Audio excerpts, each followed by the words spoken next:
नमस्कार साथियों, आपका अपना ITI यूट्यूब चैनल में आप सभी लोगों का हार्दिक स्वागत है।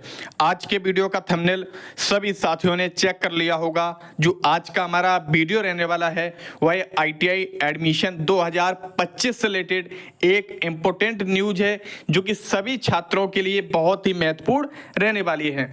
हम आपको इस वीडियो में बताएंगे कि ऐसे छात्र जिन्होंने ITI फॉर्म ऑनलाइन करते समय उनके फॉर्म में उनके माता के नाम में, उनके पिताजी के नाम में, छात्र के नाम में या उनकी डेट ऑफ बर्थ में या मोबाइल नंबर में या आधार कार्ड में कोई गलती हो गई हो, स्पेलिंग गलत हो गई हो या आपने हिंदी में टाइप किया हो वो गलत हो गया हो, सारी जानकारी आपको बताएंगे किस तरीके से आप अपने ITI के फॉर्म में करेक्शन करा पाएंगे। लाइव प्रोसेस बताएंगे, सिंपल तरीके से बताएंगे। उम्मीद ये रहेगी कि इस वीडियो के अलावा आपको यूट्यूब चैनल पर कोई दूसरा वीडियो देखने की जरूरत नहीं पड़ेगी ITI फॉर्म करेक्शन से रिलेटेड। चलिए वीडियो में ज्यादा समय ना लेते हुए हम आपको पूरा लाइव प्रोसेस बताएंगे कि किन किन चीजों का, किन किन स्थानों का आप करेक्शन करवा सकते हैं, किन किन डिटेल्स का।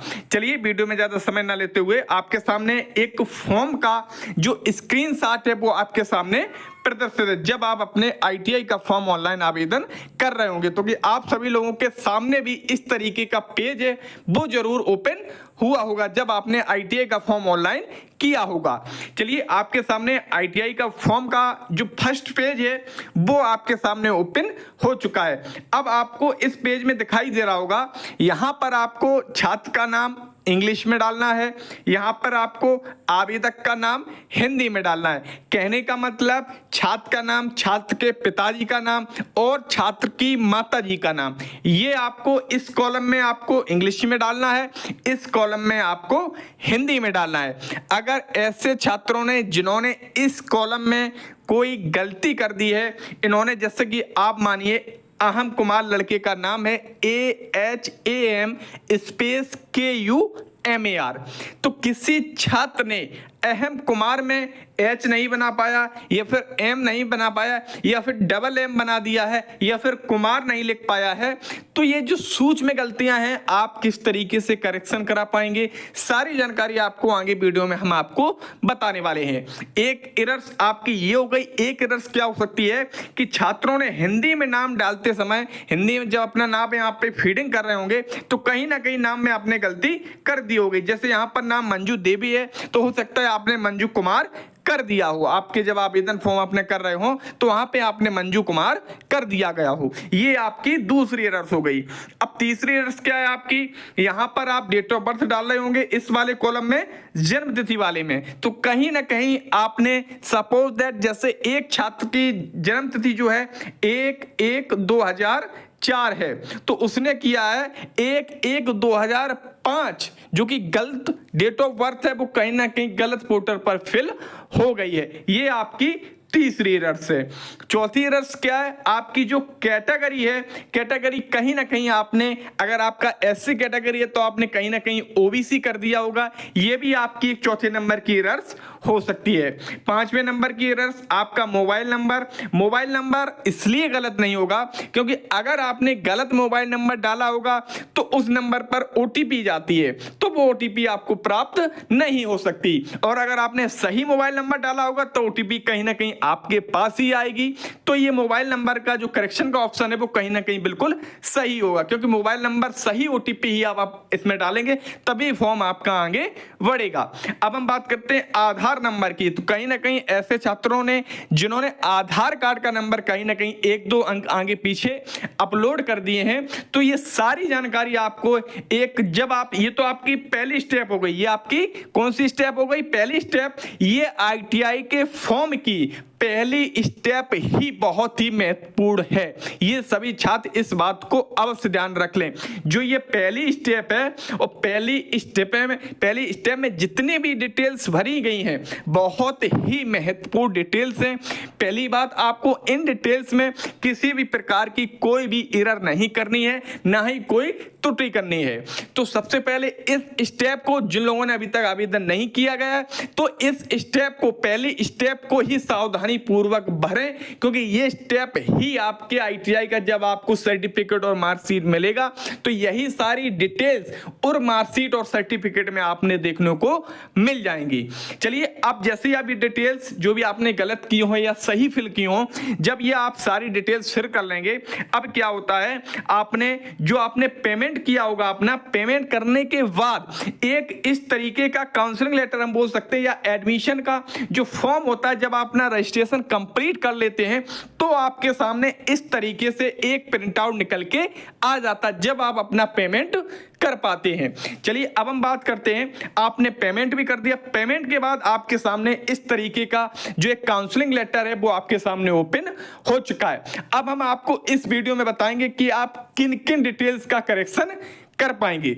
चलिए, जब आप ये काउंसलिंग लेटर आपने डाउनलोड किया होगा, अब आपको एक नीचे कॉलम दिखाई देगा, आपने अगर ध्यान से देखा हो, इस कॉलम में लिखा हुआ है नोट। यहां पर क्या लिखा हुआ है? नोट। इसमें लिखा हुआ है फॉर्म में संशोधन वेबसाइट पर बले लिंक पर जाकर आवश्यक जानकारी भरने के उपरांत कर सकते हैं।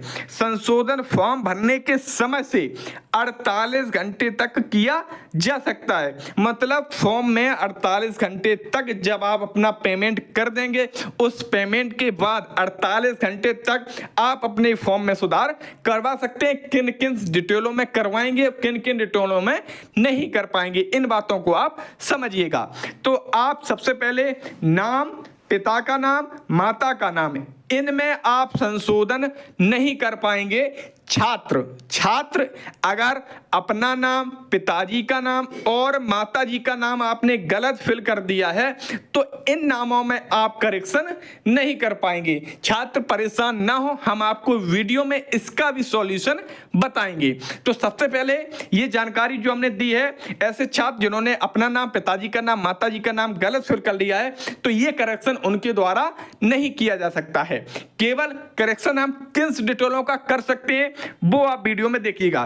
तो अगर आपने डेट ऑफ बर्थ, अगर आपने अपनी जन्म तिथि अगर आपने अपनी जन्म तिथि गलत अपलोड कर दी है तो 48 घंटे के भीतर आप अपनी डेट ऑफ बर्थ को चेंज कर पाएंगे, जो कि पिछली बार भी ऑप्शन खोला गया था। जब आप 48 घंटे के अंतराल में अपना फॉर्म लॉगिन करेंगे तो पिछली बार डेट ऑफ बर्थ चेंज हो रही थी। उम्मीद रहेगी कि इस बार भी डेट ऑफ बर्थ चेंज करने को मिलेगा, क्योंकि नीचे जो नोट वाली लाइन में लिखा हुआ है कि नाम, पिता का नाम, माता जी का नाम जो आप संशोधित है वो नहीं कर सकते। तो डेट ऑफ बर्थ आप अपनी करेक्शन कर पाएंगे।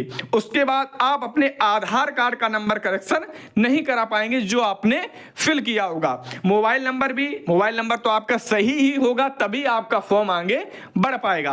अगर आपका एड्रेस है, आप अपना एड्रेस सही कर सकते हैं। एड्रेस के बाद जो आपने हाई स्कूल के नंबर भरे हुए हैं या अपनी जो योग्यताएं भरी हुई हैं, ये योग्यता में आप अपना करेक्शन कर पाएंगे। उसके बाद जो आपने ट्रेड सिलेक्ट करी होगी, आप अपनी ट्रेड में भी करेक्शन कर पाएंगे। अगर आपने गलती से फिटर कर दी हो और आपको इलेक्ट्रीशियन लेनी हो तो आप अपनी ट्रेड में भी संशोधन कर पाएंगे। चलिए, अब हम आपको इस वीडियो में बताते हैं कि ऐसे छात्र जिन्होंने नाम, पिताजी का नाम और माताजी के नाम में गलती हो गई हो, तो इन ऐसे छात्रों का करेक्शन जब आपका एडमिशन कंप्लीट हो जाएगा, ये एडमिशन की जो प्रक्रिया कंप्लीट हो जाएगी और आपका जिस कॉलेज विद्यालय में एडमिशन होगा, अगर आपने वहां पर एडमिशन ले लिया होगा तो ये सारी जब प्रक्रियाएं आपकी, जब काउंसलिंग खत्म हो जाएगी, उस काउंसलिंग के बाद आपके उत्तर राज्य व्यवसाय प्रशिक्षण परिषद के द्वारा आपके कॉलेज की लॉगिन आईडी पर, जहां आप जिस कॉलेज में एडमिशन लेंगे उस कॉलेज की लॉगिन आईडी पर आपका जो करेक्शन वाला नाम है कहीं ना कहीं उस लिस्ट में जरूर ओपन हो जाएगा, क्योंकि पोर्टल को पता चल जाएगा आपके नाम में कहीं ना कहीं एरर्स है। तो आप अपने कॉलेज में जाकर अपने कॉलेज वालों को अवश्य अवगत करा दें कि आपके काउंसलिंग वाले फॉर्म में ये त्रुटि हो गई है। तो कॉलेज वालों के संज्ञान में रहेगा। जैसे ही आपका एडमिशन की प्रक्रिया समाप्त हो जाएगी तो 2 या 3 दिन के लिए पोर्टल खोला जाता है करेक्शन के लिए। वह करेक्शन आपके कॉलेज के द्वारा ही किया जाएगा। कॉलेज की लॉगिन आईडी पर ही कॉलेज के द्वारा उन डिटेलों को सही किया जाएगा जो आपने गलत फिल कर दी गई हैं। तो ऐसे छात्र जिन्होंने नाम, पिता का नाम, माता जी का नाम गलत कर दिया है तो उन्हें सॉल्यूशन मिल चुका होगा। अगर आपने ऑनलाइन करते समय आपने केवल प्राइवेट आईटीआई कॉलेज के लिए ऑनलाइन किया है या आपने केवल गवर्नमेंट आईटीआई कॉलेज के लिए ही ऑनलाइन किया है या आपने दोनों आईटीआई कॉलेजों के लिए ऑनलाइन किया, तो ऐसी स्थिति में आप, अगर आपके पास ये काउंसलिंग लेटर है और आपके पास काउंसलिंग लेटर में आपको दिखाई देता होगा ऊपर वाले आइकन पर, यहाँ पर आपको एक पंजीकरण संख्या दिखाई देती होगी। यहाँ पर आपको पंजीकृत संख्या इस वाली जगह पर आपको दिखाई देती होगी। अगर आपके पास ये नंबर है, आपने कोई भी, ये हम जो बात बता रहे हैं ये प्राइवेट आईटीआई कॉलेज के लिए बता रहे हैं। अगर आप प्राइवेट आईटीआई कॉलेज में कहीं एडमिशन लेंगे, अगर आपने गवर्नमेंट आईटीआई में फिल किया हो या प्राइवेट आईटीआई में फिल किया हो या आपने बोथ में ऑनलाइन कराया हो, तो प्राइवेट आईटीआई कॉलेज वाले आपका इस रजिस्ट्रेशन के माध्यम से आपका एडमिशन किसी भी ट्रेड में ले सकते हैं जो ट्रेड उनके इंस्टीट्यूट में एलिजिबल होगी। केवल प्राइवेट आईटीआई कॉलेज वालों के लिए फैकल्टी होती है। तो उम्मीद रही होगी करेक्शन विंडो से रिलेटेड जो सारी आपकी एरर्स थी उन एरर्स का आपको सॉल्यूशन मिल चुका होगा। तो उम्मीद रही होगी सभी साथियों को, जो हमने वीडियो भी बनाया है वीडियो भी आपको अच्छा लगा होगा।